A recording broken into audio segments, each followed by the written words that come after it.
Sunita Williams अंतरिक्ष में 9 महीने बिताने के बाद धरती पर वापस आने वाली है, लेकिन यहाँ आकर उनके लिए नॉर्मल लाइफ में वापस आ पाना बेहद मुश्किल होने वाला है। अंतरिक्ष में गुरुत्वाकर्षण की कमी से उनके शरीर में काफी बदलाव हुए हैं, जिन्हें ठीक होने में महीनों या फिर सालों का वक्त लग सकता है। नासा के अंतरिक्ष यात्री लेरॉय चियाओ के मुताबिक अंतरिक्ष यात्रियों को धरती पर आने के बाद चलने में परेशानी हो सकती है। लंबे समय तक अंतरिक्ष में रहने से अंतरिक्ष यात्रियों में बेबी फीट की दिक्कत पैदा हो जाती है। उनका कहना है कि हवा और गुरुत्वाकर्षण न होने की वजह से अंतरिक्ष यात्रियों को स्पेस में वेट लॉस का अभाव हो सकता है और पैरों के पंजे की ऊपरी मोटी चमड़ी खत्म हो जाती है। इससे उनके पैर छोटे बच्चे जैसे कोमल हो जाते हैं और उन्हें चलने फिरने में परेशानी हो सकती है। बेबी फीट के अलावा अंतरिक्ष यात्रियों को बोन डेंसिटी लॉस का भी सामना करना पड़ सकता है। ग्रेविटी की कमी से बोन डेंसिटी लॉस की वजह से उनकी हड्डियां कमजोर हो सकती हैं। नासा का कहना है कि अंतरिक्ष में बिताया गया हर महीना 1% बोन डेंसिटी को कम कर देता है।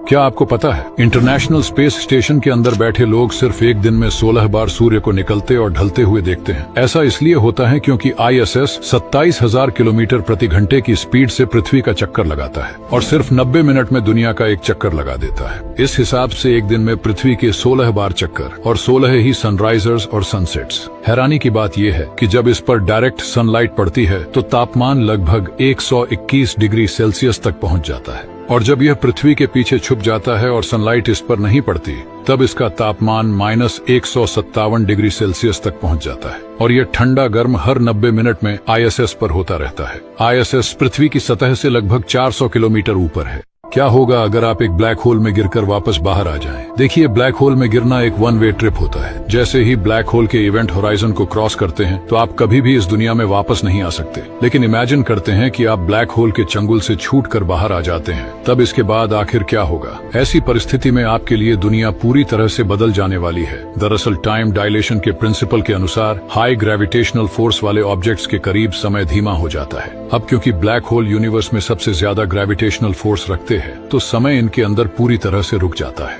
कहने का मतलब ये है कि ब्लैक होल के अंदर चाहे आप 1-2 सेकंड्स के लिए ही क्यों ना रहो, पर ब्लैक होल के बाहर आने पर आप देखोगे कि लाखों या करोड़ों साल बीत चुके हैं और दुनिया बदल चुकी होगी। और ये भी मुमकिन है कि आप उस नए माहौल में सरवाइव ही नहीं कर पाए, क्योंकि इतने सालों में ब्रह्मांड कितना बदल चुका होगा, इसका अंदाजा लगाना भी मुश्किल है। एक ऐसा समुद्र जिसमें आप चाहकर भी डूब नहीं सकते। इस समुद्र में आप कितना भी अंदर चले जाओ, आप डूब ही नहीं सकते, बल्कि आप इसके ऊपर तैरते रहोगे। इस समुद्र को डेथ सी यानी मृत सागर के नाम से भी जाना जाता है और यह पृथ्वी का सबसे खारा समुद्र है। डेथ सी जॉर्डन और इजराइल के बीच मौजूद बहुत ही खारे पानी का सागर है। यहाँ मौजूद पानी में बाकी समुद्र के मुकाबले 10 गुना ज्यादा नमक है। इसके पानी में 35% नमक मिला हुआ है। इतना ज्यादा खारा पानी होने की वजह से इसमें कोई भी जीव जिंदा नहीं रह सकता और इसमें कोई मछली भी नहीं पाई जाती है। इसका पानी इतना ज्यादा खारा होने की वजह से इसकी डेंसिटी भी बहुत ज्यादा है, जिसके कारण हमारा शरीर डूबने के बजाय तैरने लगता है। अब जो दुनिया देखते हैं वो एक झूठ हो सकती है। हम गूगल मैप्स पर दुनिया के हर कोने को देख सकते हैं, यहाँ तक कि समुद्र की गहराइयों को भी। लेकिन क्या आपने कभी सोचा है समुद्र तल के ये नक्शे सच में असली हैं भी? क्योंकि ना तो लाइट वहाँ तक पहुँचती है, ना ही इंसान और ना ही सैटेलाइट के सिग्नल। तो फिर गूगल को कैसे पता चला कि समुद्र के नीचे क्या है? असल में गूगल मैप्स की सैटेलाइट असली समुद्री तल नहीं दिखाती। ये केवल समुद्र की सतह पर गुरुत्वाकर्षण के छोटे बदलावों को मापकर एक अनुमानित नक्शा बनाता है। जहाँ पानी ऊंचा होता है उसके नीचे कोई पहाड़ होता है और जहां सतह झुकी होती है वहां खाई या ट्रेंच होती है। और इसी तरह ये गूगल मैप्स ओशन फ्लोर के मैप्स शो करते हैं। और हैरानी की बात यह है कि हमारे पास मार्स के ओशंस के नक्शे